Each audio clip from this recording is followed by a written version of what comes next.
coming up with the theme is always, there's a lot of drama in that.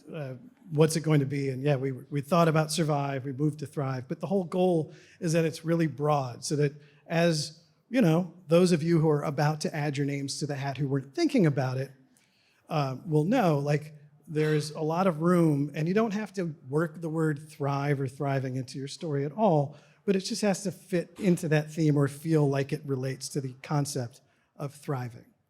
So for instance, for me, a way that I have been trying to thrive is celebrating my 50th year on this planet. So I turned 50. Yep. I don't look a day over 55, and I'm grateful for that. But yeah, so I turned 50 last October, and as I was approaching that milestone birthday, I was reminded that a friend of mine, Ken, had turned 50 some undetermined amount of time prior to me. But for his milestone year, he had the idea of celebrating not just for the day or the week or even the month, but for the whole year, that every month he was going to do something special. Could be, he did the Phillies fantasy camp. That was one of his months. He threw a party around his birthday.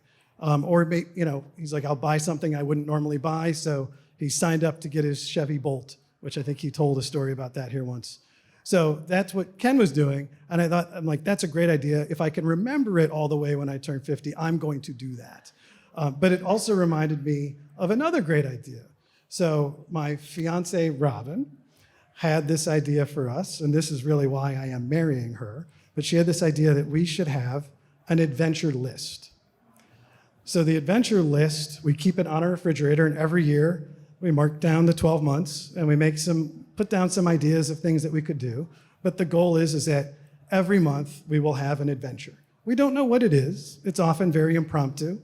It's often not what we thought we would do at the beginning of the year. Like one time we were just like, we got to get out of here. We ran up to New Hope, Lambertville for a weekend. That was an adventure. Maybe one time there was a weekend where we went day drinking on a Saturday, and that ended up being an adventure. And trust me, that was an adventure.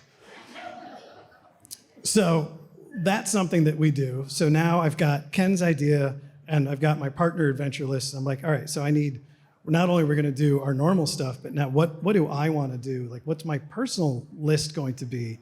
And it was actually harder than I thought. Like, I'm very lucky and very privileged. I don't need a lot of things. Like, I have this sushi shirt, right? So what in the hell else do I actually need and stuff?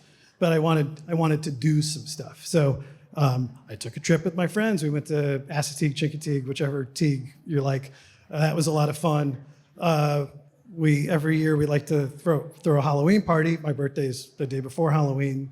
Did a big Halloween party, dressed up as SpongeBob. I was Plankton, lots of fun. And you know, on it went. I was planning for a whole year. I planned a bicycle trip with my friend Tilo, who's here. We rode our bikes from Washington, D.C., all the way to Pittsburgh on a trail last month. But one of the things that I wanted to do forever was I wanted to ride in a hot air balloon. And at my birthday party, Robin my partner gave me a gift certificate for us to go up in a hot air balloon. We finally did it in the spring, and it was awesome. And shortly after that trip, I found myself at dinner with Ken and his wife Judy and our friend Janice, and we were discussing, and they were like, what was it like? Is it scary? Does it feel solid? Like, you know, I'm not actually a big fan of heights. Like, I don't like edges. Totally not scary. Really weird. You're way up there. Just, like, do yourself a favor. Get someone to give you a gift certificate to go in a hot air balloon, because it's awesome. But, so we discussed the whole thing. I'm highly recommending it. And Ken's like, great, you can cross that off your bucket list. I was like, no, it's not a bucket list. I don't have bucket lists. I have an adventure list. I have, you know, every year there's 12 months of stuff and I get to do stuff. I don't want to cross things off and then get my list down and then die. I'm going to die. I fully plan on it. That's maybe the only thing on my bucket list is dying. But yeah, so it ended up being this argument, and it went on and on and on, and actually probably ruined the dinner for Janice and Judy. So I'm sorry for that. But I've not let that go for myself, because I just decided that, to me, my version of thriving is to always have that open-ended opportunity for impromptu adventures every month or every day and not crossing things off. And that's how I like to lead my thriving adventure life.